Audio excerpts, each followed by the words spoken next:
Well, good morning, and thanks to all of you for being here on what an exciting day it is for Hampton Roads, and an exciting day for the Commonwealth of Virginia. As I always say, it is good to be back in 757, and I want to thank a part of this, a large part of this announcement today is because of the people standing beside me.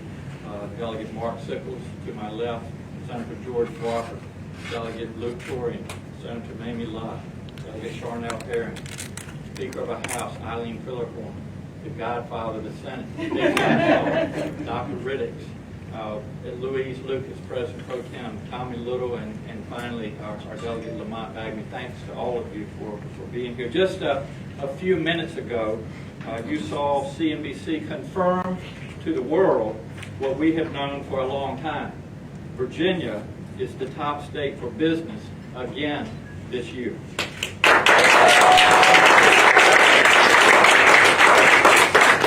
We have now held the title for the past 3 years, and I could not be prouder of what this says about the inclusive, common sense policies that we have put in place and how they encourage business investment. Let's all understand, this is no random ranking, and it's no popularity contest. CNBC uses a rigorous and extensive system to score states on 85 metrics across 10 categories. It's one of the most thorough evaluations that I know of, and it's exactly what you would expect from one of the world's top voices on business and the economy. If CNBC says it, you can believe it. That is why we are so proud to receive this acknowledgement. It is a testament to Virginia's workers, our education system, our commitment to diversity, and our strong business climate. And we're continuing to invest in people. We know that a world-class education is the foundation for everything else. Getting a good job, supporting your family, building the life that you want and the life that you deserve. So over the past 3.5 years, we've raised teacher pay, expanded early childhood education, and implemented tuition-free community college. We've invested in broadband. Today, broadband access is what electricity was a few generations ago, a necessity, not a luxury. It is quite simply a necessary service for students to connect to education, people to connect to telehealth, businesses to connect to the wider world, and Virginians to connect to work. That's why we have made universal broadband a priority since day one, and we are delivering. We've connected thousands of homes and businesses to high-speed internet, and we're committed to finishing the job. We're investing in clean energy. Virginia is one of the most beautiful states in the nation, but we're also vulnerable to climate change, especially here along our coastline. We prioritize clean air, clean water, and protection of our environment.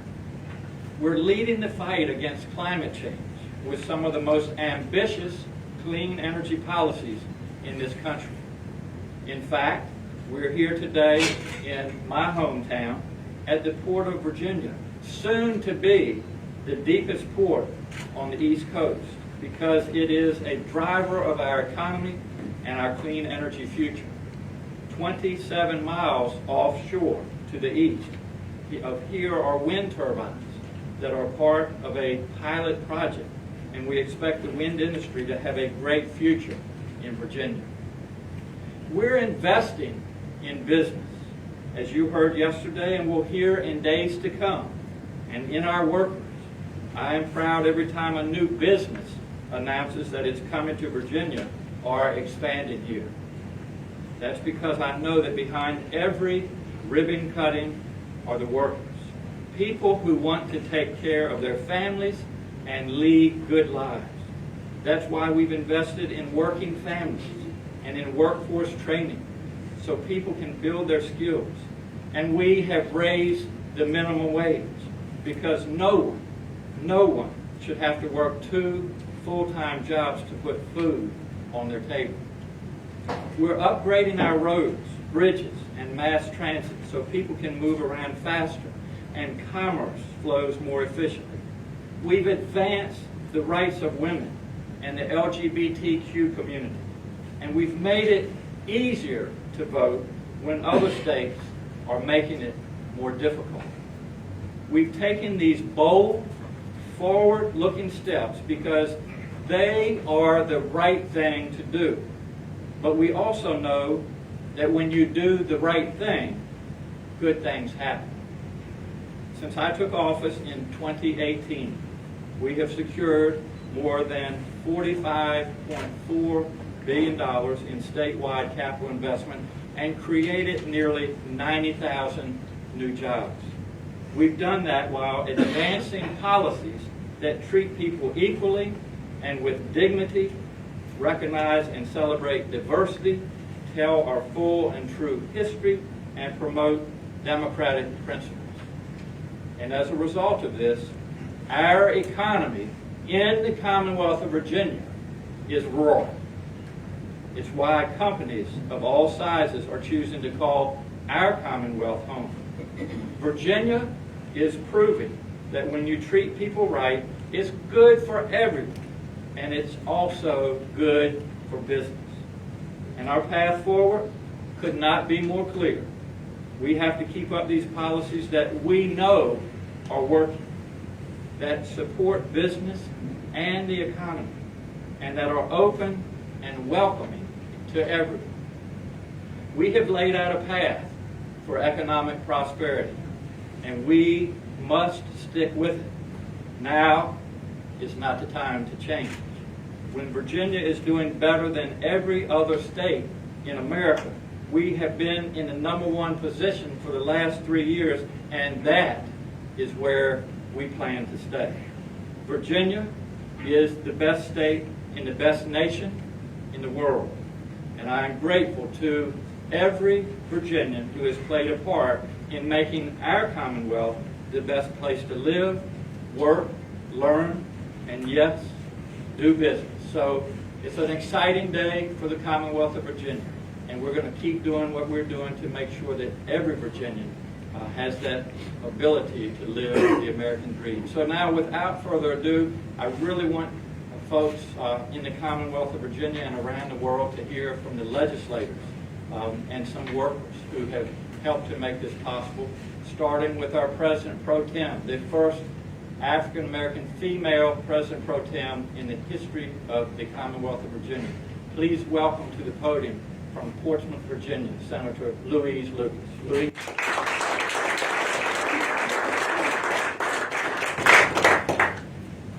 Thank you, Governor. As the Governor said, Virginia is proving that when you treat people right, it's not just the right thing to do, it's also good for business. You can't have strong businesses without strong workers. So we've raised the minimum wage, passed workplace protections, and worked to advance paid sick leave and combat wage theft. The results speak for themselves. Over the course of the Northam administration, we have created more than 90,000 new jobs and brought in over $45 billion in new capital investments, more than triple the amount of any other administration. Staying to my 45 seconds, I'm now to pass it on to the Speaker of the House, the first woman to become Speaker of the House, Speaker Eileen Felico. Thank you so much. Let me start by saying thank you to our governor, the nation's only governor doctor. So thank you for your strong leadership, and thank you for the leadership throughout this pandemic as well. I am so proud to stand here with so many friends and colleagues. I am proud to stand here with the governor, celebrating the hard work of our Democratic majority to put Virginia's businesses back on top. Despite the many hardships that we faced during this pandemic, we are building a better Virginia, even stronger and more resilient than ever. And that's because Democratic governance has not only provided aid to our businesses, but also created a more opening, welcoming environment that supports our workers. Throughout this pandemic, the Democratic majority has worked with the governor to prioritize combating COVID-19 and getting our economy back on its feet, making vaccines widely available, and helping small businesses throughout the Commonwealth. We instituted non-discrimination policies in the workplace. We expanded broadband access to our rural communities and protected and ensured every citizen's right to vote. Finally, education is key to maximizing our workforce potential, which is why our majority worked so hard to pass legislation that promotes worker training, invested in school systems, and removed barriers to higher ed. We have proven that Democrats are both pro-employer and pro-worker, both pro-growth and also pro-middle class. By making our Commonwealth more opening and more welcoming, we have made it more attractive for companies to plant their flags. Virginians know that they can count on our Democratic House majority for responsible, pragmatic, progressive leadership that moves our Commonwealth forward. We still have a lot of work to do, but businesses and workers bounce back to ensure that our businesses and workers can bounce back in the aftermath of this pandemic. But I can guarantee you, with our majority in the legislature and the Democratic governor of the mansion, we will continue to move the Commonwealth forward. Now, at this point, I'd like to turn it over to the Senate Majority Leader, Dick Saslaw. Thank you, Speaker.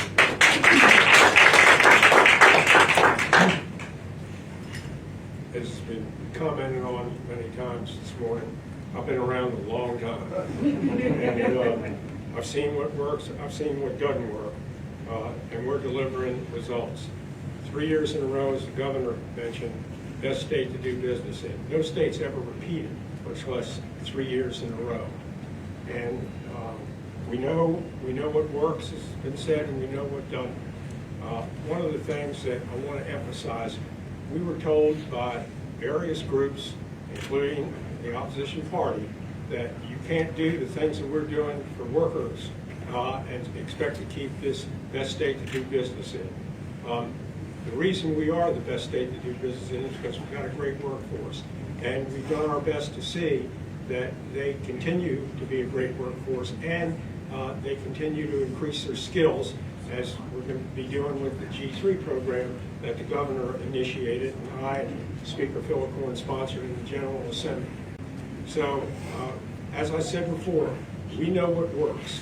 And what works, if you're going to have a great environment for the business community, and we've got one, we also have to have a great environment for the people who staff those businesses.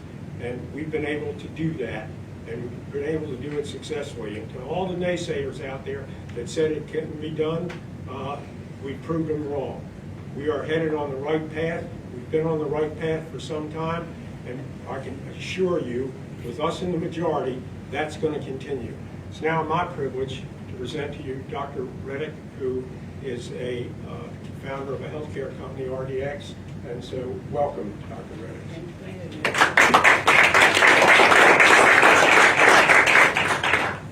Good morning. I'm Dr. Angela Reddix, founder of RDX, the healthcare management and technology firm located right here in Hampton Roads. I'm also the employer for over 15 years in a multi-million-dollar company. I'm proud of being an employer and providing upward mobility for those who have entrusted me as their leader. I'm also proud of thinking about the next generation of entrepreneurs and leaders. In my nonprofit, Envision Lead Grow, we are transforming communities of poverty into communities of prosperity through the promise of middle school girls. I'm also interested in building leaders. I understand as an entrepreneur how important that is. So as the director of the Hodge Entrepreneurship at Norfolk State, that is my entire mandate. I'm proud to call Virginia home and pleased to be able to join Governor Northam today to affirm that Virginia is the best state for business. Business owners know that Virginia has a world-class workforce, a stable business climate, and resources necessary for entrepreneurs to quickly grow their businesses, not just survive, but thrive. I am pleased to celebrate this national recognition. Thank you. Thank you so much.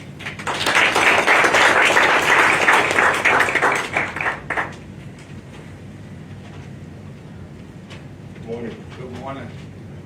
To Mr. Edwards and the Board of Directors of the Virginia Port Authority, on behalf of the ILA and the 2,400 dock workers, that we represent, Mr. Larry Bactel, who is our Atlantic Coast District Vice President, and I would like to thank you for the opportunity to be part of another historic day in the Commonwealth of Virginia. And also, we would like to thank you for allowing us to be present with an individual by his leadership will go down in history as another great governor for the Commonwealth of Virginia, Governor Ralph Northam. The ILA and the Port of Hampton Roads is the most well-trained workforce in the maritime industry.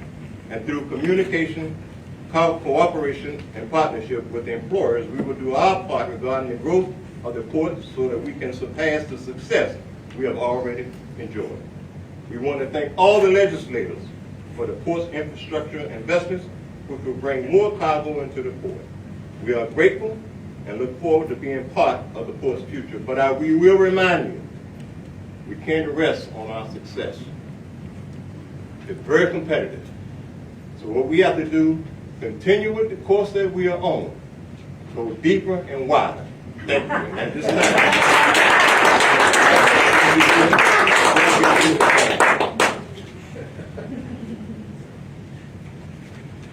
good morning, everyone. This is really an exciting day for us. When we consider that over the last year and a half, when there has been a downturn in the economy throughout the nation, Virginia has remained very strong. And it has remained strong because of three factors, in my opinion. The administration under Governor Northam's leadership, the House Appropriations Committee, and the Senate Finance and Appropriations Committee have worked together to make sure that we have maintained the strength of Virginia's AAA bonding, and which makes Virginia the best state in which to do business. And so to the governor, we thank you so very much for allowing the Commonwealth to be strong and attractive and to maintain our AAA bond rating. And we invite all businesses to come to Virginia to do business with us and to have a lifestyle that is complementary to the business that we do here in the Commonwealth. Governor, thank you so very much. And now I turn it over to Senator Long. Thank you, Chair.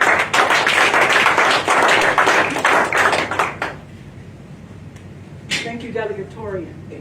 3 years in a row comes as a result of building a great foundation for education. And as an educator, I'm very proud of that. I've dedicated my professional life to education.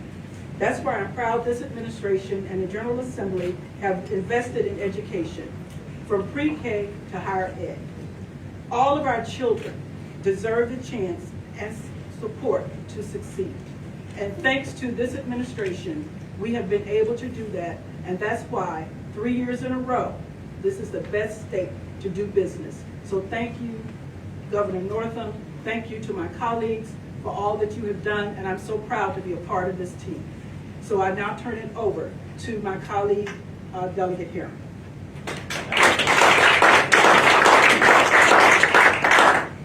Good morning, everyone. I'm Charnel Herring, Majority Leader of the Virginia House of Delegates. And I'm here to say that when democracy thrives, our economy thrives. Virginia has increased access to eligible voters to the ballot. We have become one of the most friendly states to cast a ballot. You compare us to other states like Georgia, where businesses are leaving right after their legislature restricted voting rights. You look at Texas, where just yesterday, legislators fought against restricted voting rights. This is a place, and this concept of access to the ballot is important because it means that every Virginian, no matter their political affiliation, has a say in how their economy will work, has a say in their democracy. That is one of the reasons why Virginia is one of the best places and will continue to be a strong place for business. So Governor Northam, I want to thank you for all of your leadership, and I want to thank my colleagues in the Senate, and Madam Speaker, thank you, and I just appreciate everybody, and I am looking forward to our Black Caucus Chair talking as well, because he has fought so hard for voting rights, so thank you so much.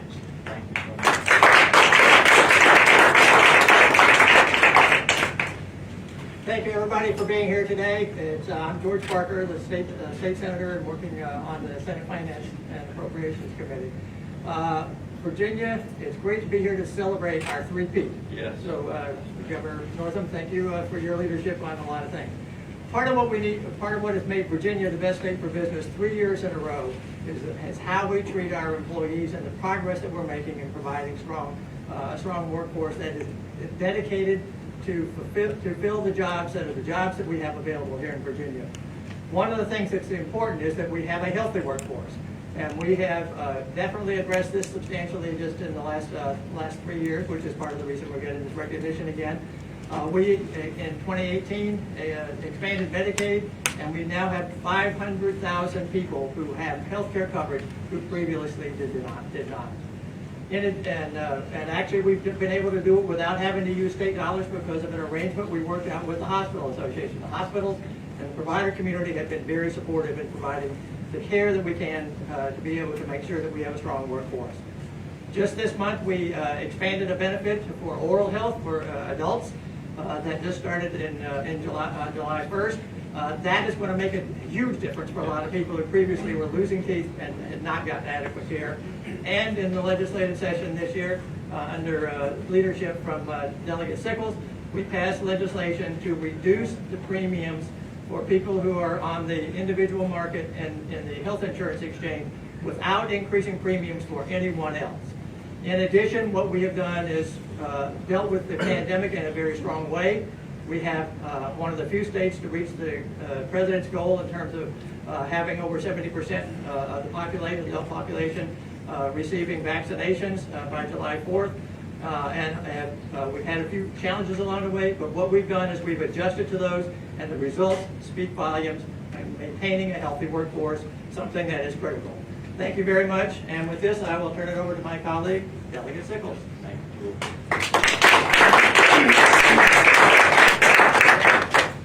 Good morning, everybody. It's so exciting to be here.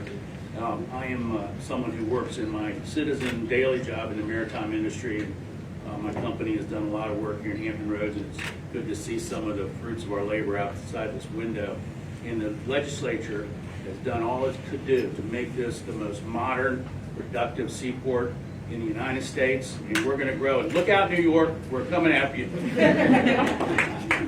So I want to join my colleagues in congratulating the governor for this award. It's incredible that we've done this, and we've done it with equity and equality in mind. That is what we can celebrate today, along with this a tremendous award, 3 years in a row, and we've got to keep, Governor, our pedal on the accelerator and keep this going. And people need to come and see what I've been watching out this window for the last few minutes while everyone's been speaking. This is incredible. These rail-mounted gantry cranes moving cargo through this port. Congratulations to the port staff for doing everything that you've done to make this terminal happen. And congratulations. We'll hope I join you all for lunch and have a drink or something.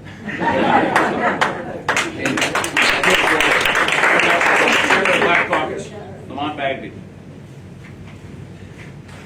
Thank you. Looking out the window. Governor, it appears everything has been said, and it appears that everyone has said it. But I do want to sort of wrap this up and put things in perspective. Before the pandemic, we were number one.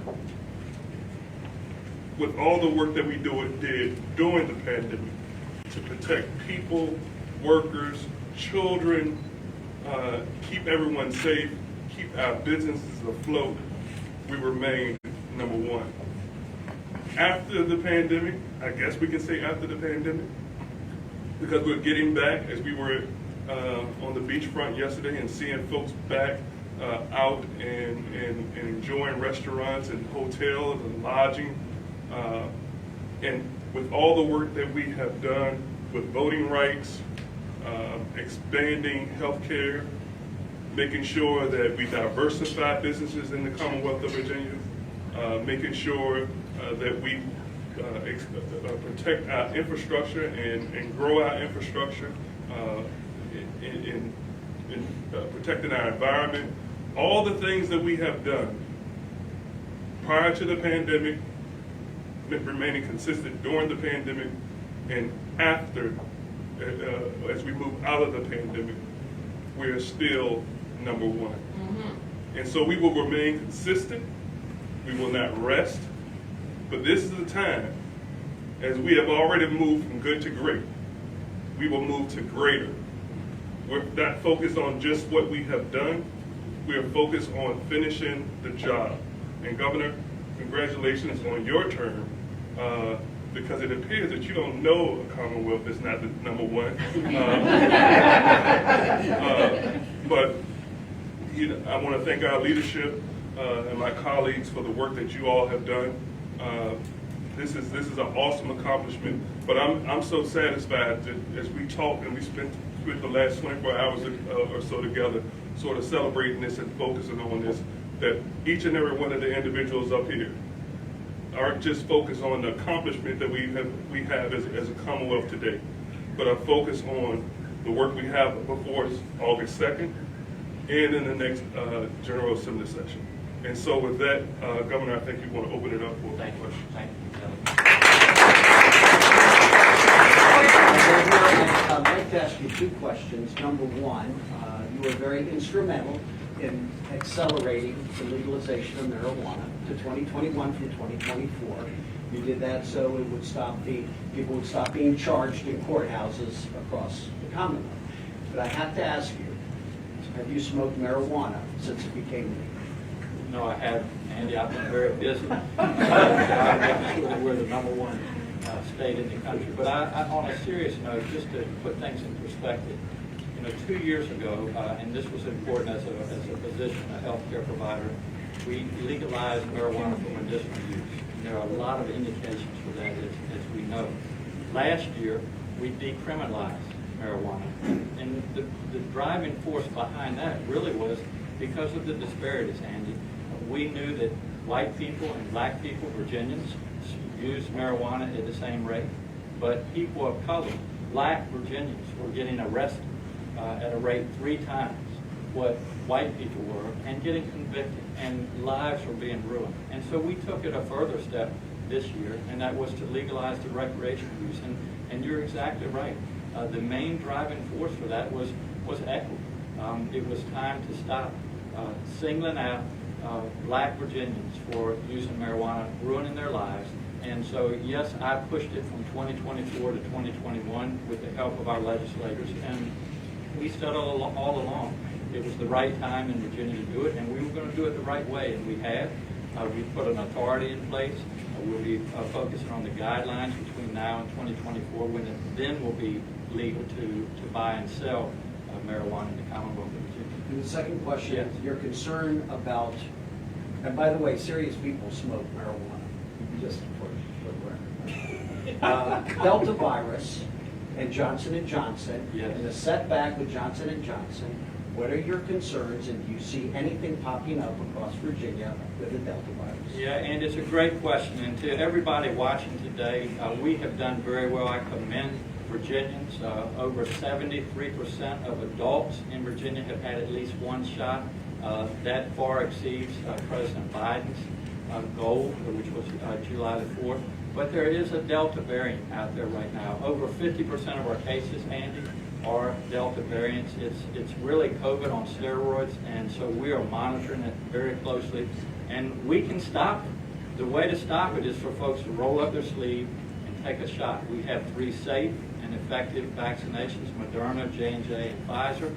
Age 12 and above now are eligible. I anticipate in the next month or so that 5 and above will be eligible. So I encourage all adults and children, when it's available, to take that shot. And, the way we're going to put this pandemic behind us, the way that we're going to keep variants like the Delta variant from coming forward, are to get vaccinated.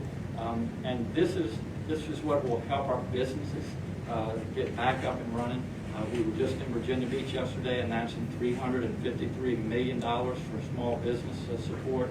And it's also the way we'll safely and responsibly have our children back in the classroom this fall, which we know that's the best place for them to be. So I encourage everybody out there to get a shot and get this pandemic behind us. Gordon? Yes, Yeah, good morning. hey, Governor. I was reading about the CNBC ranking, and you talked about the metrics. Yeah. They use inclusiveness to as part of their measurements and as part of their quality of life. Sure. I'm not totally familiar with how they do the ranking, but one of the first words you used was inclusive. I'm just curious what you could talk about as far as what you've done in your recent months in your administration to help that part. Thank you. It's really about treating people right. Morally, it's the right thing to do, but we know it's also good for business. And so if you look at the history in Virginia, and a lot of us have been in the legislature for a number of years, it was not that long ago that legislators, most of whom were men, were telling women what they should and shouldn't be doing with their bodies. Well, we collectively have stopped it. It was not long ago that legislators were supporting discriminating laws in Virginia against the LGBTQ plus community. We have stopped that. Andy asked about legalizing marijuana, criminal justice reform, ending the death penalty in the Commonwealth of Virginia. All these things are important for Virginia being an inclusive, a welcoming Commonwealth, and being a Commonwealth that embraces diversity. It is really that diversity that makes us who we are, and it's our Commonwealth proudly is becoming more diverse every day. So as long as we have anything to do with it, we will be a welcoming Commonwealth. Our lights will be open, our doors will be, our lights will be on, our doors will be open, and we will welcome businesses and people to the Commonwealth of Virginia. And what we're doing, it's working. And we're going to keep doing what we're working, and as we said, we're going to push the accelerator down a little bit harder. We've still got work to do, but Virginia's headed in a great direction. Got a question over here? Just a couple questions, Governor. Fulasaki, News 3. Overnight and early this morning, 5 people were shot, including 2 juveniles, leaving 1 man dead also. And President Biden says that he plans to speak with local leaders about what should be done to stem this story and gun violence. What do you think should be done? Well, there are too many guns in the wrong hands in our society. That is quite clear. And I commend these legislators that are standing with me and others that have supported common sense gun legislation. You know, just 2 years ago, a little bit over 2 years ago, we had a tremendous tragedy right here in Virginia Beach. 12 individuals lost their lives. I called a special session. I brought the legislature back to Richmond. And our opponents on the other side of the aisle spent less than 90 minutes dealing with the gun violence issue. And Virginians spoke up and said, enough is enough. And so things changed in the House of Delegates. We gained our majority, and we've been able to pass common sense gun legislation. But just as we've said with business promotion, we can't stop. There's still far too many tragedies out there, and we're going to do everything that we can to make Virginia as safe as it can possibly be, because it's all about our quality of life, and people need to be able to go to their place of worship. They need to be able to go to the movie theaters, to the grocery stores, and not be worried about getting shot. So we still have a lot of work to do, and I encourage our colleagues on the other side of the aisle to come to the table and let's have a discussion. Let's have a dialogue. Let's talk about the over 1,000 Virginians that are killed each year by gun violence, and let's figure out how we can make Virginia safer. We got one last question here. Yeah, Paul Vivo, WHRO, sir. Hey, Paul. Hey, when you, one of the arguments about economic growth is that you hear is that the pandemic-related unemployment benefits are causing labor shortage, particularly in the hospitality industry. What's your analysis of that? What's your response to that argument? Well, there are a lot of factors, first off, and obviously we're very concerned. We want to get our economy back up and running. We want to get people back into the workforce. So we've done a lot of things. Number one, I talked about the G3 program. People need to be trained or retrained. We want them to have access to our 23 great community colleges without incurring any debt. So that's one thing. We've also offered incentives. I was just in Virginia Beach a few weeks ago to incentivize employers bringing people back to work, giving them signing bonuses. That's something that will work. But let's look at the picture. The unemployment benefits coming from the federal government will end the first week of September. That's revenue that's coming into our economy. It's going into people's pockets, and it's being spent and supporting our economy. So I'm not going to do anything to stop that, but we're giving individuals and employers every opportunity that we can to get people back to work. And I really think, as I said, our economy is roaring. You see businesses doing better. And one last thing I would say is, during the pandemic, a lot of things were shut down. Businesses were shut down. Over 1.6 million Virginians filed for unemployment. Well, now we've lifted the guidelines, we've taken the mask off, we've got a great vaccination program, and all of these businesses are pulling from a certain pool of employees. So it's going to take a little while to get it sorted out, but I'm confident that our economy will continue to head in a positive direction. People are getting back to work. And the last thing I would say, look at the unemployment rate. States that have stopped receiving the federal unemployment benefits are doing worse than we are. Our unemployment rate in Virginia is lower. So what we're doing in Virginia is working, and we'll continue. All right, that's it. Thank you all Well, so one much. last question. Why did you choose to hold this at this port? John Reinhardt, who was the former leader of this, really put the port on the map, made it something, no longer losing money, which had been the tradition. Why have you chosen, sir, to stand here to make this announcement, and how important is the port? Well, it is tremendously important, Andy, and I appreciate the question. And yes, John did an amazing job, and following in his footsteps, Steve Edwards, who is right behind you, is doing a wonderful job as great workers here at the port. So let me tell you, Andy, why this port is so important, why it's such a tremendous asset. My Secretary of Commerce, who's with me, we travel with the DEDP around the world, talking to businesses that are already established in Virginia and also businesses that want to come to Virginia. At the top of the list is this Port of Virginia, and that's why our legislators have invested close to $1.5 billion to dredge the channels, to widen the channels, to make so that we can accommodate the larger ships coming out of the Panama. So yes, it is very, very important. And the last thing I would say, Andy, we're all about renewable energy. We're making great strides with both solar and wind. We have 2 turbines 27 miles off of our coast. We're getting ready to put 188 more. There's also a project coming out of North Carolina called Kitty Hawk, which will be just under 200 wind turbines.